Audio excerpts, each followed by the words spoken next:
Welcome back to episode 305 of the Bad Taste Video Podcast. I'm Mike. I'm here with my man Grizz, and we're getting some revenge on some 90s action.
That's right. We're covering 1997's Ravage. No, it's not a horror movie. It is an action film, but we've covered Deadbeat at Dawn also, and this is sort of similar vein. Extremely gory, low budget action.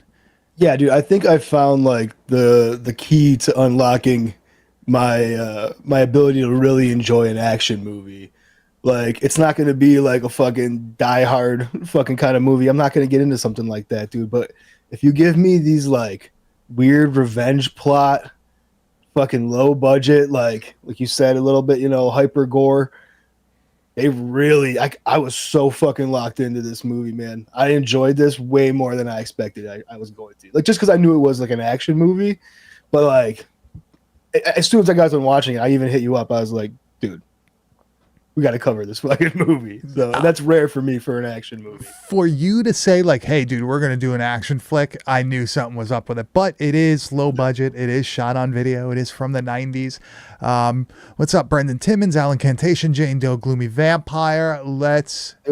Brendan Timmons, I fucking like that energy, dude. I'm fucking about look it. at this guy. He's right. fucking ready. Tuesday night. Let's go.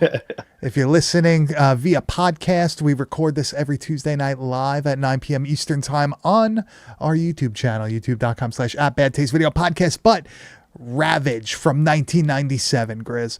Where the fuck do we even start? A movie that feels like it's at dawn they sleep without the vampires. It's got the... that's interesting. Yeah, like it's got the take on it. It's got the Deadbeat at Dawn revenge aspect to it. It's got the hyper violence of 90s shot on video. Man, what the fuck was this thing? So what I didn't expect going into this movie was a phenomenal fucking story. Like, and I think that's what really like locked me into it real early. Also, like, to go with this great story was like a super believable cast. Like, our main character, this dad that you're gonna see throughout the movie, he's so authentic, man. Like, he feels so much like that 1990 fucking 96, 97 era, like, dad. Like, every dad I remember fucking growing up could have been this fucking guy. So like, it just felt so real, man. The whole thing. And like, I don't know, what did you think about like this whole plot, the revenge point of this movie, like the story behind it, and then like how everything fucking carries throughout the movie? All right, so basically, this dude is a widower. His wife killed herself. It seems like it was about a year ago, right? I think they say from the beginning of the movie. Tragedy off the jump, dude. Yeah, rough. So it's already fucked up. You already feel bad for the guy. He has a very like, I don't know, I guess because like you said, he's very like dad-like or whatever. He's like the normal average looking 90s dad. You immediately feel bad for him, but this guy is fucking destroyed even more when a serial killing asshole breaks into his house and kills his two remaining daughters. And this forces him to go out and find out who did it. And he gets intertwined into like a larger death cult type situation, but it's really interesting. There's a lot of plot twists which are kind of funny. As Some the weird movie ones. I don't know. as the Some movie weird goes choices. on, yeah, as the movie goes on, it gets like more and more complicated, which is kind of funny. I still have a few questions because this was a first time watch. I watched it a couple times, but there's a lot of dialogue at certain points, and maybe you'll be able to help me out with a few things. But Yeah, good luck, dude. I don't know. I really Brandon enjoy. Simmons, yes, this is the movie that Saturn's Core just put out on Blu-ray. So if you do have it, like you say you do, Yo, man, I would 100% check this fucking thing out it's like tonight. an It's a fun watch. it's like an hour 20, hour 25 Yeah, minutes. hour 22. Yeah. But it's like when I say it's action packed, it's fucking action packed. There's constantly things going on, and even when there isn't, it's still enjoyable. They have a like a main bad guy who has a fucking twin brother, and This they is the do the weird old part. switcheroo, like the body double and stuff. It shows like what the Polonius had was like so like such a gift, to be able to like do Yeah, their like in chemistry that they feeders. had, for sure. Yeah, well, like in feeders to be able to do like the two brothers playing each other like a clone. That's Oh, awesome. dude, and for them like both to be like super into like, this low budget filmmaking, so they're like geeking out together while doing it and like just feeding off of each other's energy. Like my dad's a twin, and I just like seeing like him and my fucking uncle growing up, like definitely some fucking weird fucking thing going on with twins, man. That's why I've steered away from having kids, because they say it skips a generation. I'm not trying to have two of my little Imagine. fucking asshole selves running around. There's no Imagine you way. had twins, man. That was somebody that I Oh, worked with. He got his girlfriend pregnant like in high school or something. oh, dude, This it's was back in the horrible. 70s though. And he's like, yeah, I thought like I was fucked because like, we were young, we were really young, and we were gonna have a kid, and then like we go and get all the shit done, and they had fucking twins. He's like, that was it. He's like, that was it. Worked out for him in the end. Good for him, but that's a wild thing to find out. But Grizz, let's get into this shit because this is a fucking wild movie. Like, I don't think these people understand. We have this family who is now just like the dad and his two kids, and the dad is like hanging out with this woman, and they kind of have like a romantic thing going on, but he doesn't want to admit it, even though the kids like tease him about it and stuff. Well, this is the thing too. This is like the first time he's ever like, pursued anything romantic with anybody since, his wife died and stuff. And I believe they even said that like the night that he goes out on this date with this girl for the first time is like the first date he's been out since. Since she So did like it, he's just been at home hanging out with his like protecting his two daughters. And this one time he fucking goes out, man, and it's a tragedy. And dude, of course though, he's out on the date, and we get the setup for the perfect, teenage girl babysitting her younger sister. She's gonna have her fucking boyfriend come over, and I love this aspect. It's like a classic horror fucking thing, but like the dispatching of the boyfriend by the serial killer before he can be an actual threat to him. yeah, this is like the first. Well, not really the first, but this is like where you see like this guy's family is in danger. So she's waiting. She's sitting on the couch waiting for her boyfriend. Oop. He's all dressed up. Look at that hair, dude. Yeah, look at him in his like baseball jacket on. Killer walks up behind him. Jesus, slits his throat, and the blood just shoots all over the door. Great. He has almost like a Hannibal Lecter look on him right now, right? Is it supposed to be Dude, he he like does, did he does like kind of have that escape? fucking. Is that what Yeah, it's that's a supposed good to be? call. That he like escaped from like a mental institution or something, or like jail, or Okay, so this is twin brother number one, we'll call him. All right, this killer we just saw, and like, I don't know what his whole backstory is. First of all, the twins were not raised together, right? They're fucking They were- separated from the orphanage or whatever, and went to different families.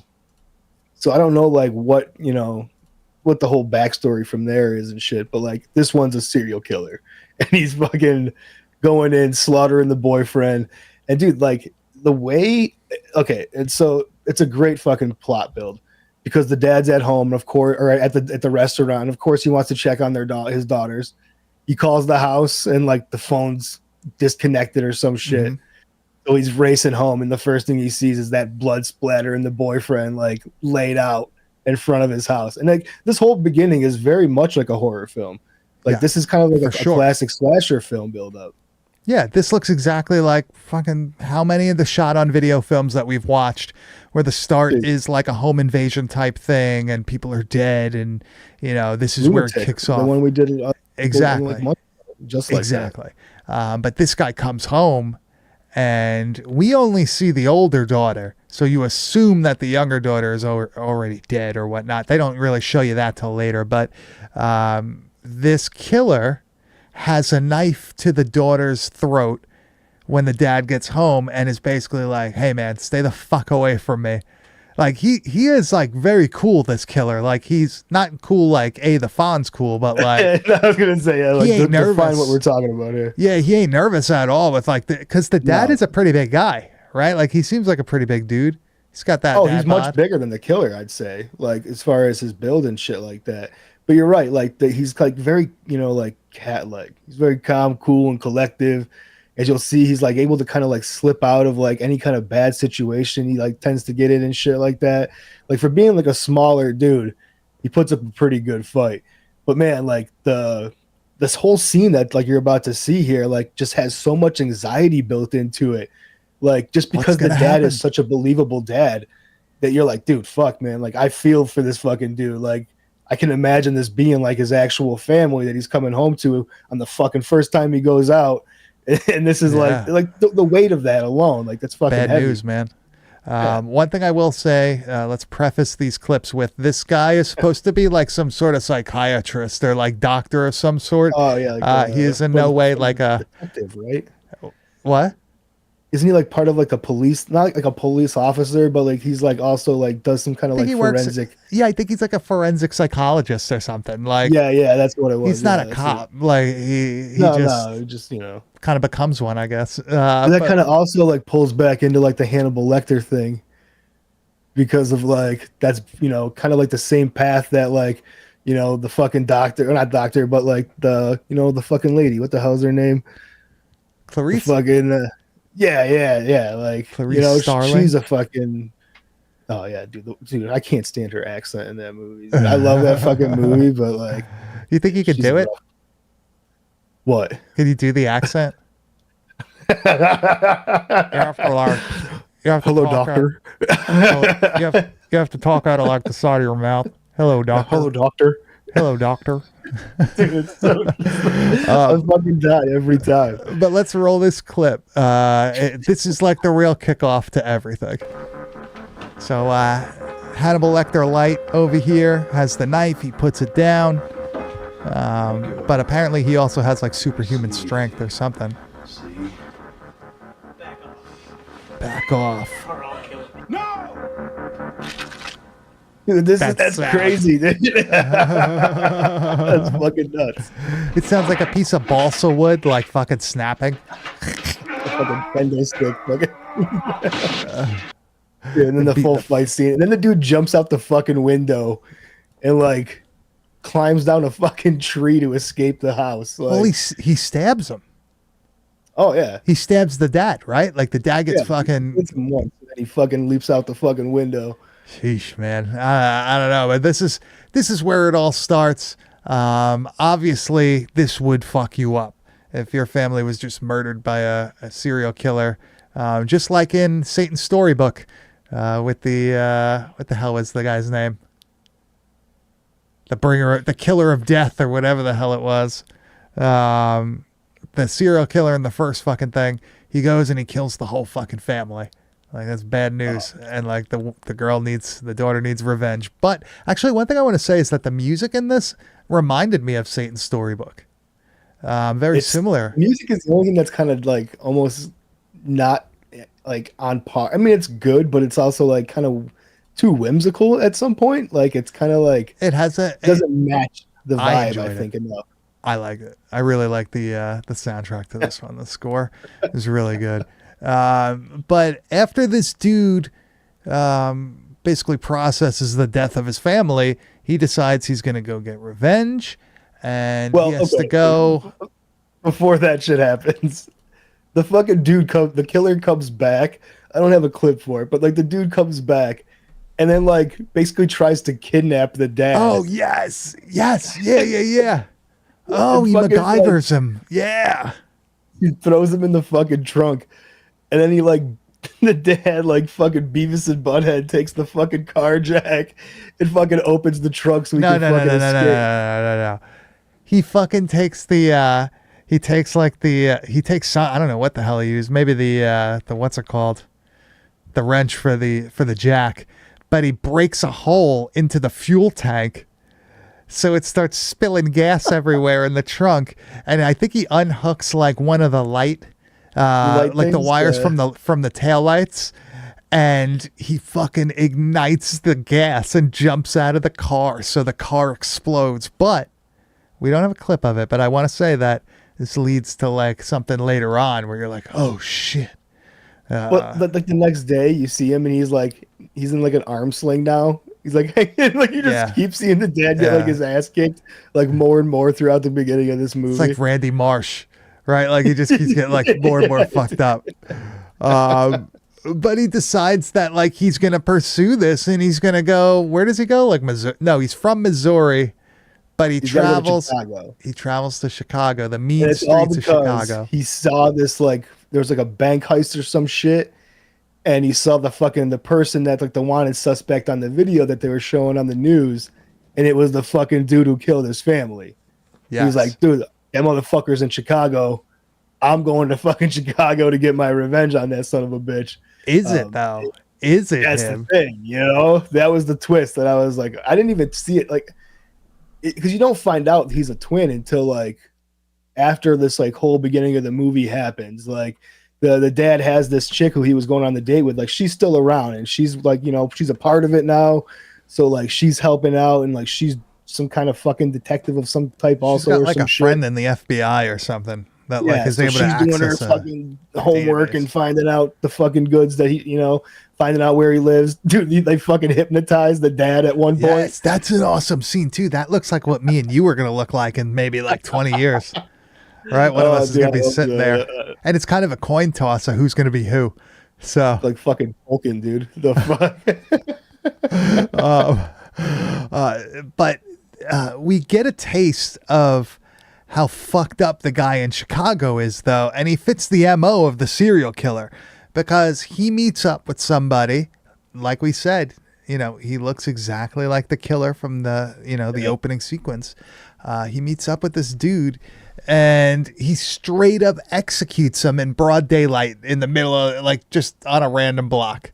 Because the dude's worried. He's like, dude, your fucking face is all over the fucking news.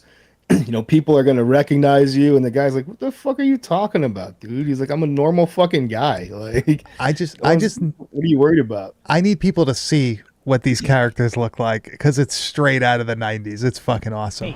Face to face. Look at this guy with the glasses and the fucking black on black suit and the chain. This guy looks like Vladimir Putin. So much exposure right now. That's all I'm saying. Yeah, he's not, that's just paranoia. This guy. Nobody out there cares. And I think you're losing faith.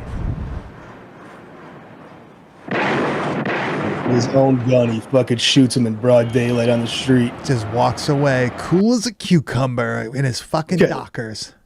So what I'll say too is that like if you're like watching it here on YouTube and you see this scene, there's like legitimate just like cars driving down the road as they're filming this. Oh like, yeah, this is broad daylight, like, dude. This I just have to imagine. So people would be like, "Yo, what the fuck?" Until they like notice there's a camera and shit. This is one of the only scenes where there isn't like a squib or a blank in a gun or anything like that. Which, speaking of squibs and shit, did you watch the special features where they showed how they made the squibs? No, I didn't see it. Dude, I'm not going to explain it here. You can fucking figure it out yourselves. But this is something that I think we have to use in the future. Try to recreate. be it in a video or be it prank somebody. Because it was very interesting, and you see them, you know, the filmmaker and the special effects guy and everything, like explaining it step by step. It's awesome. It's awesome. I'll show it to you. But there are a ton of squibs in this movie. Tons of people get shot the fuck up. Tons. It all looks amazing. Like, honestly, it's incredible. Let's see. I kind of want to. You should probably show, like, so the dad gets to Chicago and he gets up meeting up with this cop, and the cop kind of gives a good explanation of, like, you know, what's going on the streets here with this fucking this guy that he's looking for. This robber that's on the run. It's a fucking epidemic. This guy's in like the acid wash denim jacket, receding hairline. Only thing that remains the same about them is they stay that way. Unsystematic. Just The murderers. frequency of the murders is increasing. That's the scary part. Sounds like guerrilla warfare. Yeah, and it's all in the city. We haven't been able to nail down motives, find a centralized location, nothing. That dad is awesome. Dude, I love that his fucking voice. in the leather jacket. Dude, his voice is awesome. He's like he's just like a vigilante. He's a fucking Death Wish No emotion. knockoff type thing. Yeah, man. I get that. But this cop is like an ally on the inside for our main character. They're working on the same case, I guess you could say. No, he's not a cop. He's I was gonna say only one is legally doing it, and the other But is. it feels like the cop like wants that kind of like partner, like, you know, like, because I feel like he kind of gets the vibe that like his unit, like his, you know, the department's not doing enough to like stop this fucking gang, and he's like, here's somebody who's gonna fucking not play by the rules that I'm gonna be able to like really get to the we're gonna bottom. take him down. You know? There's only one way to take out the trash, right? More trash. Yeah. There's a really all right. This is one of my. When I first watched this, I sent like a message to Grizz. I'm like, dude, the police station shootout. Okay. So the brother or the twin there, or the guy, the twin that he's in fucking, you know, Chicago to capture, who killed his family and shit. He has a whole gang of fucking people that he's in control of, that the cop was just talking about. It's a full-on fucking murder gang. It's cult. It's a cult, bro. Yeah, it's a cult. They got like fucking robes and shit. But like their whole purpose is to just kill at will. Like no purpose, no rhythm, no rhyme. Just go out there, pick a random person and fucking kill them. And that's pretty much the whole fucking gist of it and shit.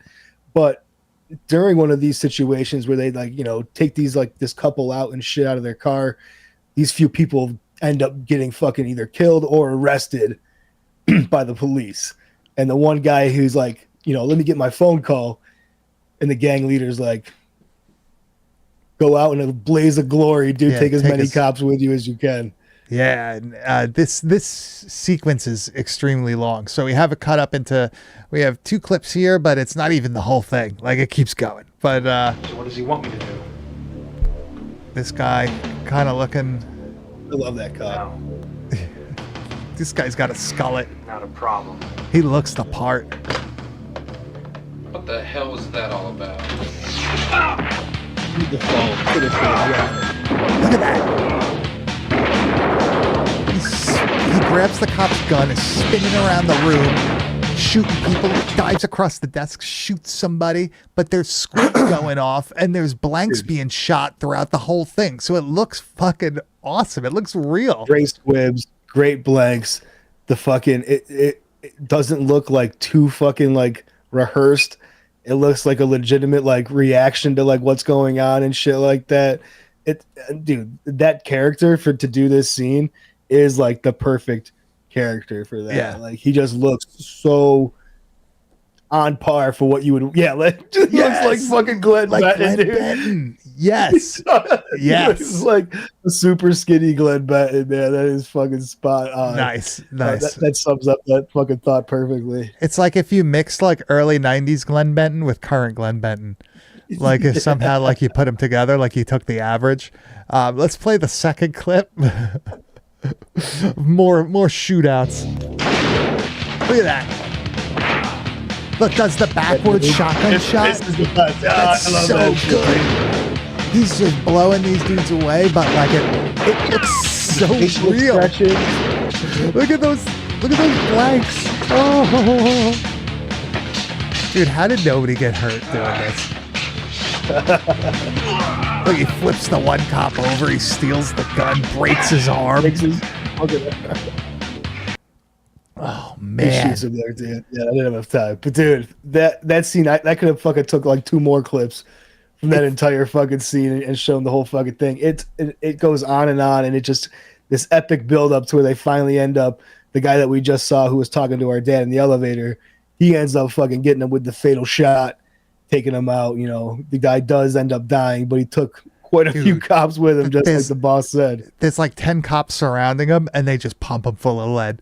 And it's like they don't cut away. You just see like him just keep like the squibs going off. Boom, boom, Go boom, to our boom. Instagram pages if you want to see the video of that. It's fucking awesome. It's a great clip. But there's like a ton of like wild shit that also goes on in between the shootings. But there's also like shootings going on between the wild shit. It's just nonstop. Eventually they capture the detective. They capture the cop, right? They got him in this like fucking windowless van, and dude, this scene, bro. Dude, this kind of like, okay, I don't know if you got this vibe also. This whole thing also feels like a Natural Born Killers kind of like universe. Like this is like it's off like the the same wall. Fucking yeah, like because like this cult just has no rhyme or reason, and like this also kind of, dude, I don't know. There's also a little bit of like Reservoir Dogs kind of like going on in this scene of like torture in like a playful way, where it's like they got this cop in the back of the van, and they're like, dude, you know that they're fucking him up. They're pouring like fucking kerosene or something on his face and shit like that. But then what you see they start doing next is like taking it up a notch and being like, we don't have to fucking torture you, dude. Like, you know, we can do this a different way. And dude, this whole scene as it unfolds, I was like, this is amazing. Me? He's showing my picture around. What does he know? Nothing.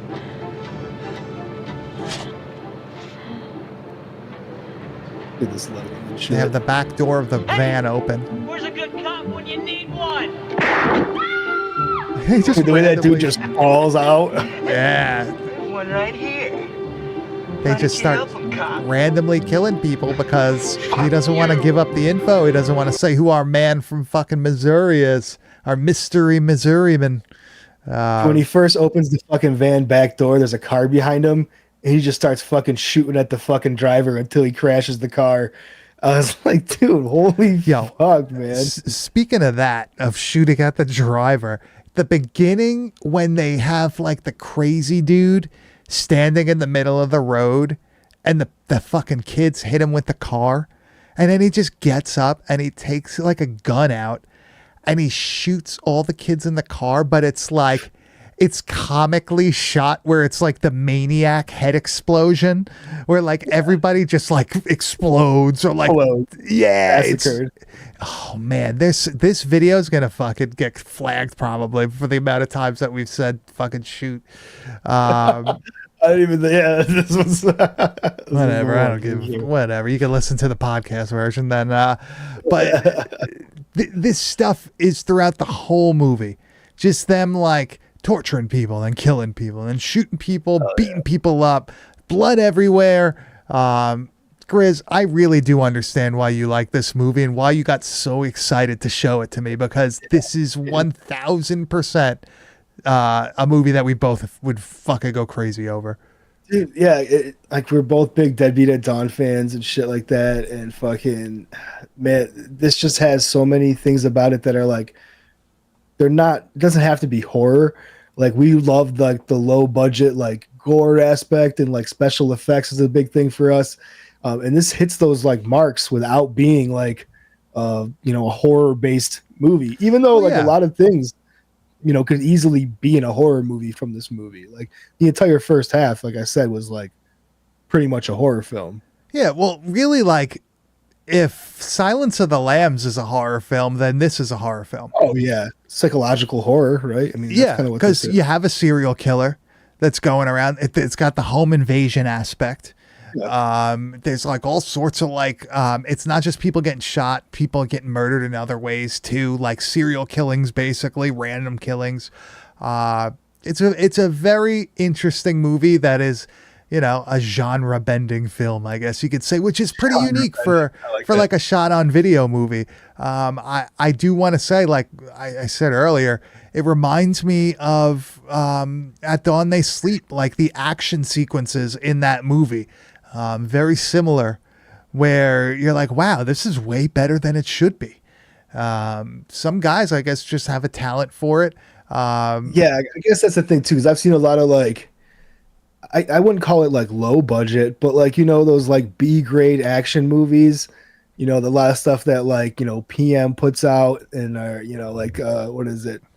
Other companies that are along that same, you know, just they're not like, you know, Cynthia Rock and shit like that. Yeah, it's not like an AIP fucking release. Like we always say, like I like Deadly Prey, but imagine Deadly Prey had the gore of this movie.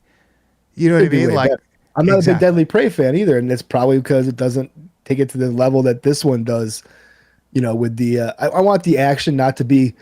I don't want the action part to be the fucking highlight. I want the aftermath of like what's actually happening. Yeah. Well, you also like the highlight. It's more. This is a way darker film, not just visually, but you know, in theme. No, but like that's everything. it too. Like I want there to be. I'm a big revenge movie fan. You know, even like, you know, the stuff from like, you know, the early stuff, like I Spit on Your Grave and all those movies. I'm really into that Run, genre Bitch, Run. and stuff. Yeah, Run Bitch Run is one of the best fucking movies of its time.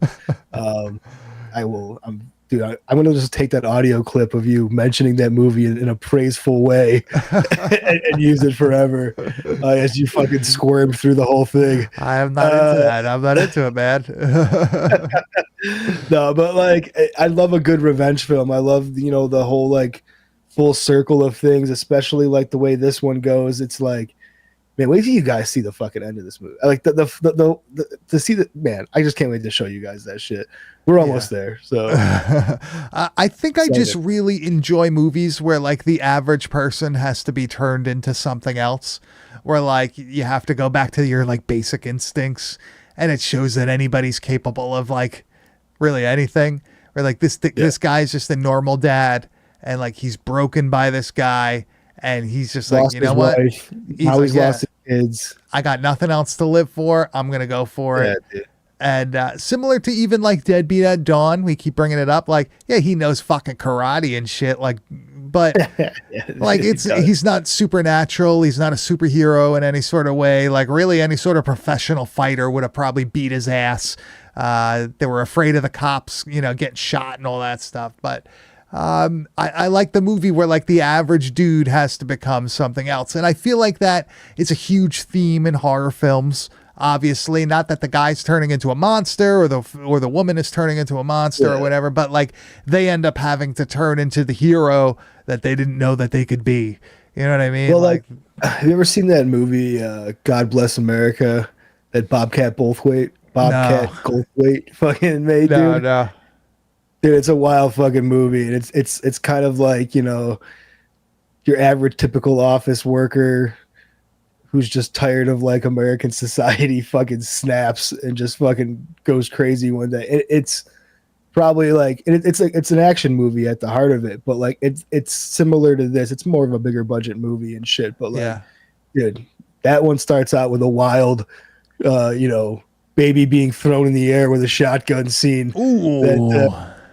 Yeah, dude, I'm telling you, you'd fucking dig this. Where's movie. that? Is that streaming? Is that streaming anywhere? Yeah, you can definitely find that. God Bless America, dude. You will laugh your ass off through that movie. Because you know, now that we're talking about this, like this type of movie reminds me. Did you see that movie with the guy from the fucking with Rainn Wilson? It was called Super. I've heard of this. No, you're like, but like it's the second person that's like talked to me about this movie. But it's like a similar thing where like this guy is like, fuck it, I'm gonna be like a superhero. I'm gonna like, you know, fight crime, and he gets mixed up with like real criminals. Where like, but then he steps up and like becomes the person that he has to become and all that shit, you know? I love that stuff. And this is done in such an awesome way where it has that 90s shot on video vibe to it. It's the music, it's the atmosphere, it's the way that the characters act, it's the dress, the location, everything. It really just knocks it out of the park. It really is. I think that like these movies that we watch, these like low budget movies with all of these like, you know, interesting death scenes and stuff is really having an effect on my dreams now that I'm like taking melatonin to fucking sleep at night, dude. Like I just started taking it recently, and like for the first time in a long time, I'm having dreams that I can remember. But they're real twisted shit, dude. Like, nice. I got mad at a busboy at a restaurant in one, and I like threw a bucket of water on him and then threw him in like a Coke machine ice chest. What the fuck, and then like man? What I are you forgot doing? about him, and then like I remember telling like another waiter being like, "Oh, you should probably get your friend out of that cooler." And then like they got him out, and he was like covered in these like crazy burns, and I was like, "Fuck, I gotta get out of here!" And then like I fucking ran out of the restaurant. And that was the fucking dream, dude. Melatonin, man. It's like a week ago, and I'm still fucking stuck with me. I read something recently, and maybe there's somebody that's more educated than me then that could, you know, either confirm or deny this, but the factor of like why some people remember their dreams, some people don't, and everything. Apparently, you're more likely to remember your dream if you wake up while you're in REM sleep.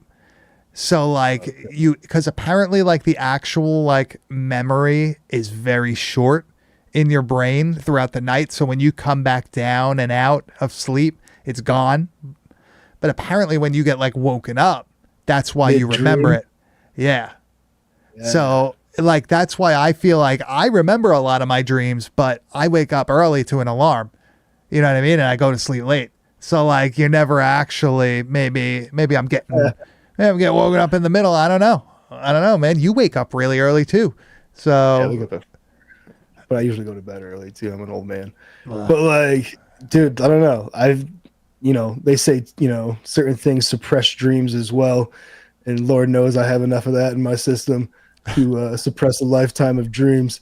But like taking these fucking new sleeping, gummies, dude, I don't know. Dreams are just fucking awesome again. Maybe I'll try some melatonin. We'll see how it goes. Yeah, but let's get to the end of this movie. Eventually, they kidnap our main dude's new squeeze, and he has to obviously go with the detective and try to save her from this gang of assholes. It's kind of a switcheroo thing here. It's weird because the person that kidnaps the girlfriend is the twin from Missouri who killed the family, right? But the different twin is here in Chicago running this fucking murder cult. And part of like the murder cult gang is trying to kidnap her, but then like the fucking other twin kidnaps her and brings her to the fucking twin. I thought it was the Chicago one that kidnapped the woman. No, because in the scene you'll see that like the evil twin, well, not the evil twin, the murder twin from Missouri is bringing the fucking the twin, the girl, and he's like, "Who the fuck is this?" And he's like, "It's your brother." I thought they caught both of them. No, because like he comes in with her like at gunpoint and shit, doesn't he? Wait, let's rip this. Let's rip this clip right now. Hold on. Maybe I'm mistaken. Who are you? Yeah, doesn't he have a gun? Yeah. He's your brother. He's your brother. Oh.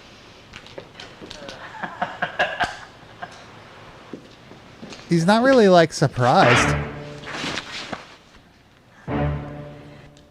So but like the evil brother, the murder brother kidnapped the fucking girl and brings it to the fucking other brother, basically. Man, I'm so confused now. I'm gonna have to watch this movie again. I'm gonna have to watch this movie fucking again. Well, because like part of the murder cult is there to try to get her also, and that's like the shootout that happens. But like I don't know if they're confused, thinking it's like, oh, that's our fucking boss. I think that's what it was. So they're like, oh wait, this isn't our fucking boss, and the dude's got a gun. And he's like, all right, you stick him up, motherfuckers. And he's like, I think that's what it takes was. The girl inside. I think they were confused. Like they were tricked into like Because they thinking don't know that he he has a was the twin. guy. Yeah. Oh man, this is like real deep shit Yeah, it's here. a good fucking story, dude. It's like twists and turns and shit. You know? Well, guess what? It doesn't really matter because the twins end up fighting each other. They have no love. They don't have that twin connection, right? They are not Tia and grew up Tamara, apart, you know? sister. No, This is they're not them. sister in it. That's a great call. But oh yeah, by the way, his girl got shot through the fucking chest or throat or something.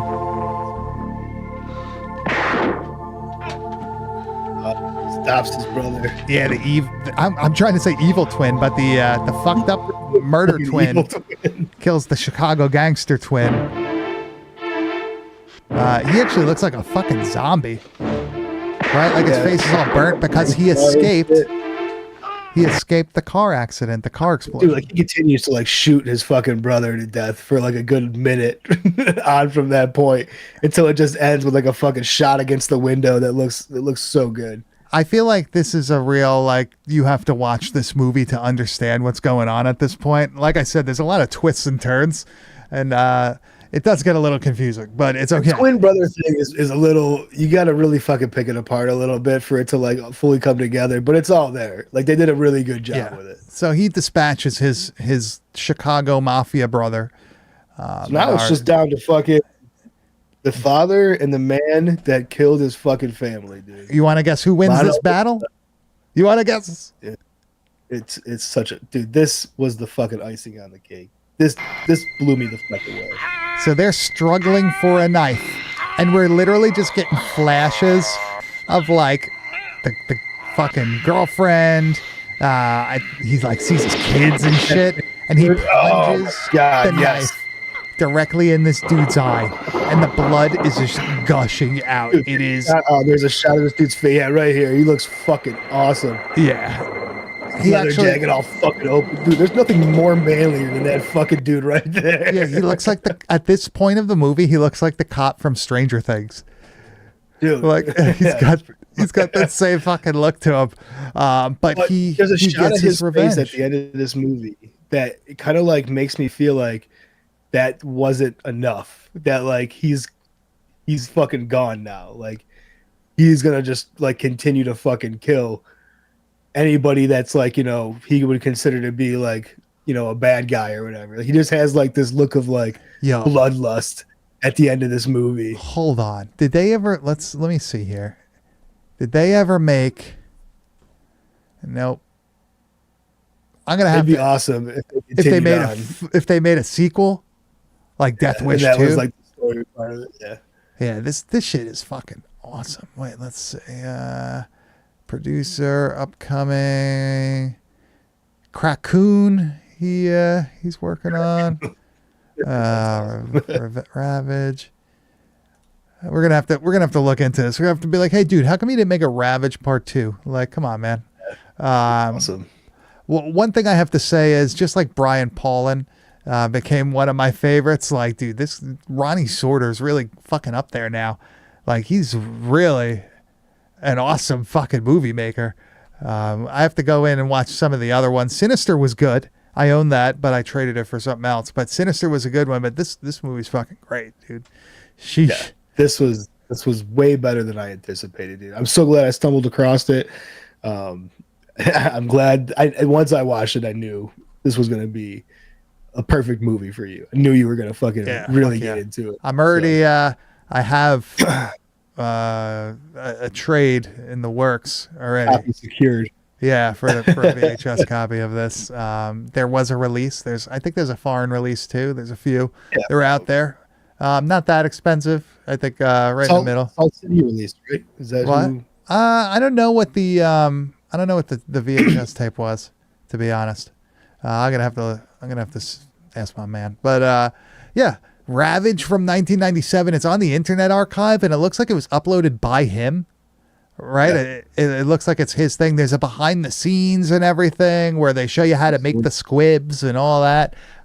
Really fucking awesome. Bloopers reel you can check out. I gotta say, man, I think this might be a Bad Taste Hall of Famer.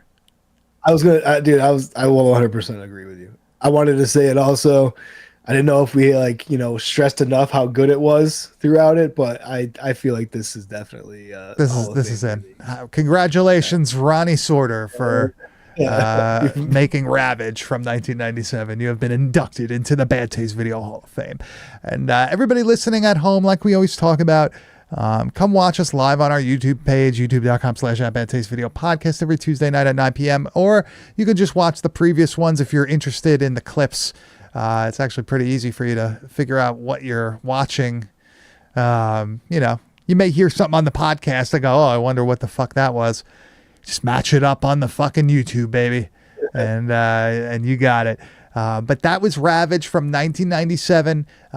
Next week, we will be doing a Brian Paulin movie, Morbid Tales. It is an anthology film, but all of the stories are from the early 90s. The only thing that is new is the wraparound. Okay. It is. I think you're gonna like it. I think you're gonna. You like watched it? Yeah, I think you're gonna like it. Okay. I have the DVD. I watched it. Okay. We'll watch it together.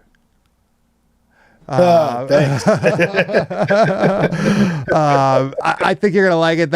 It says 2020 on IMDb, and that's, I guess, when the DVD was put out. Maybe, I don't know, but actually, I gotta look. But the actual stories are older, so it's. You could tell. Yeah, this is going to be fucking great. And that is going to be next Tuesday night at 9 p.m. Eastern Standard Time on our YouTube page. And you will hear the premiere of Grizz also made a themed slam band. And he will be premiering something. And, inspired. And I will be premiering my Fast and the Furious slam song. I don't know if we'll play the whole things.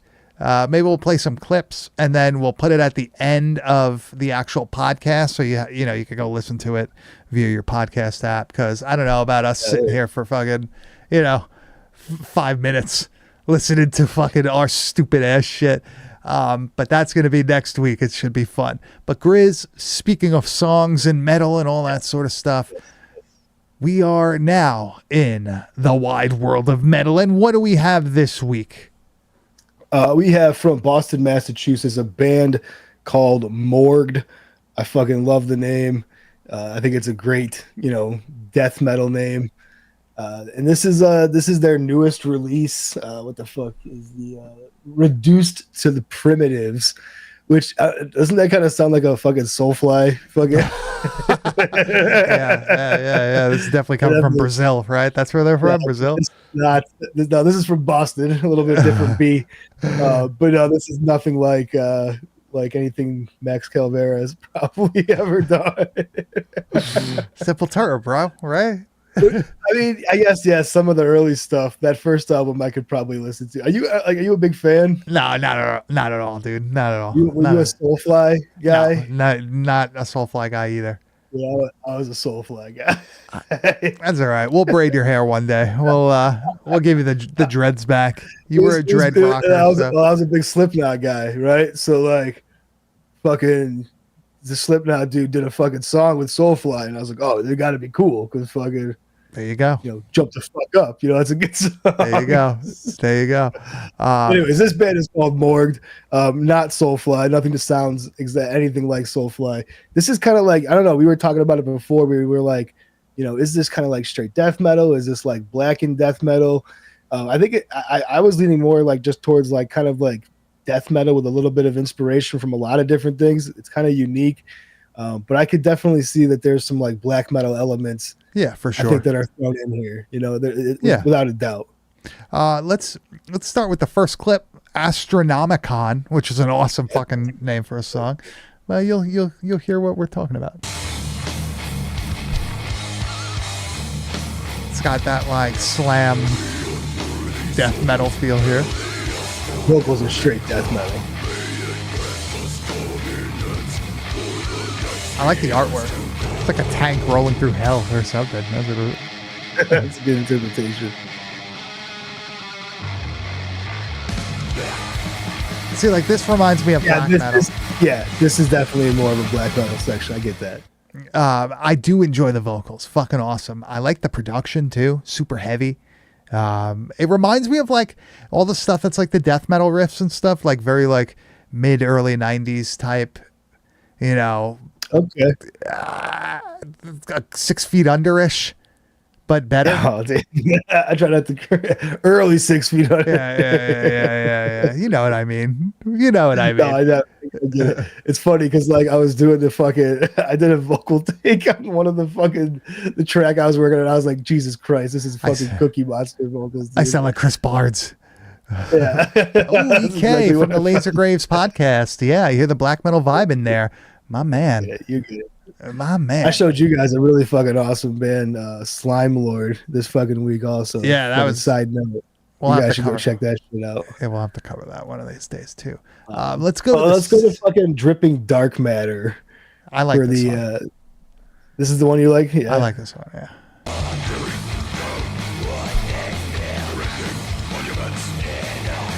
I love this. I love the. What do you call it? The tuba beat. Oh yeah. That's it, dude. And then this shit. Dude, this is so good. This is awesome. This is the music you listen to in a lifted pickup truck. Yes, exactly what I do. You nailed it. Good job. Dude, but like it also has like, it reminds me of like some like really good like bolt thrower riffs. It kind of has that same like, there's some like war metal elements to this at times for sure. Like especially with like the vocals. If you listen to like what's going on, like the war machine and shit, dude, it's all about like kind of like what you were saying, this tank going through hell. It's fucking awesome. Yeah, I was really shocked. I liked it a lot. We have one more clip. This one's called "Reduced to Primitives," the title track. Yeah.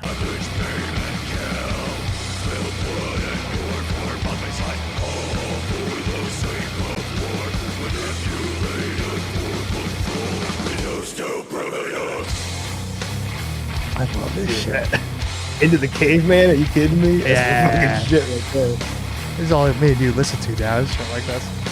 I just want to fucking jump around like a fucking giant gorilla. I want to try to start a fire with a stick with this. Yeah, dude. Fucking get super trippy. I really enjoyed this. It is an EP. 5 songs: Dripping Dark Matter, Extinction Protocol, Insides Out the Airlock, Reduced to Primitives, and Astronomicon. Astronomicon is the 5th and final song, and it has a really good ending to it. That's one thing I will say, that they end the actual EP really awesomely. I was impressed, man. I really dig it. I added it to my fucking library. I definitely will listen to it again. Oh yeah. I guess it's they have available some everywhere. other older stuff. They've been around since like 2019. They had a Transformation Carnage was their original single, and then they had a Terror Formed was their first EP they dropped, and then it was going to be this was their latest one here. And dude, I would love to see what they put out as like a full fucking album. It's this band's got awesome potential in my opinion. EK is telling us to play the whole songs. I don't know if we could do that. We'll see. We'll play it by ear. We'll see how we feel. We'll see if we feel fucking if we feel up to it. But I definitely recommend. What is it? Morgued, Terraformed. Right? No, that was the other one. Morgued, reduced to primitives. 2024. Now EK's got me all twisted because I'm thinking about having this. I'm gonna have to sit there and watch myself get grilled by everybody. Dude, we're in this together. Yeah, that is true. That is true. This is actually the first time I ever had to write a slam death metal song. I never really had to do it. There's a distinct difference between brutal death metal, and slam metal. All three are death metal, technically. For sure. Brutal death has slams, but what is it?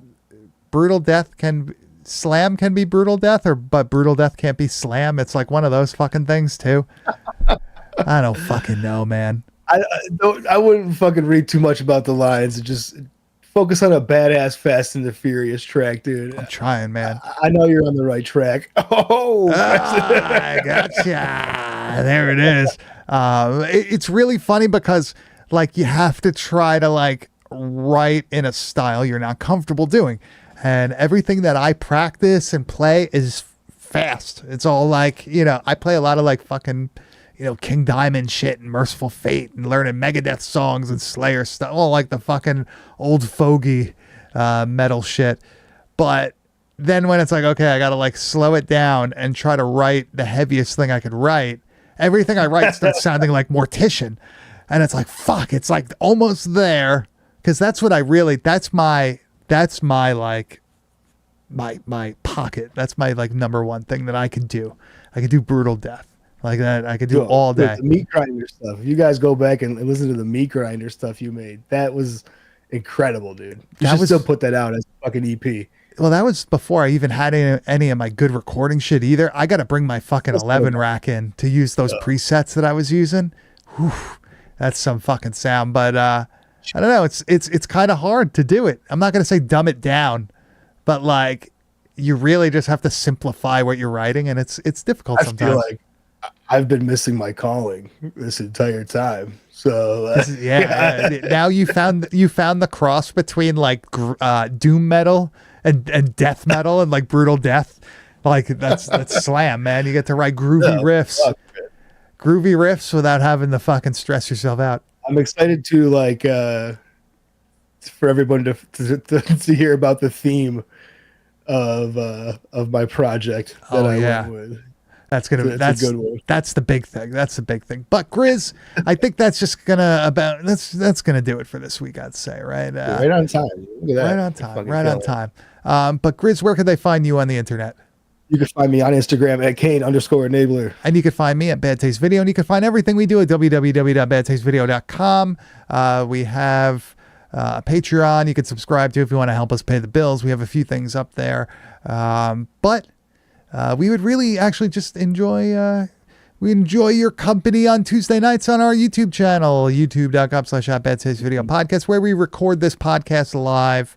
You can come join the chat, have fun with us, join other like-minded individuals, or maybe not. I don't know. You could fight if you want. I don't know. Yeah, fight. Awesome.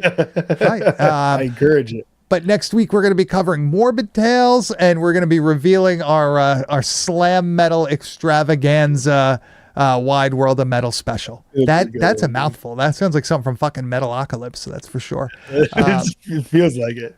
But I want to thank everybody for coming. I want to thank everybody for listening. I want to thank everybody for watching. But we will see you next week.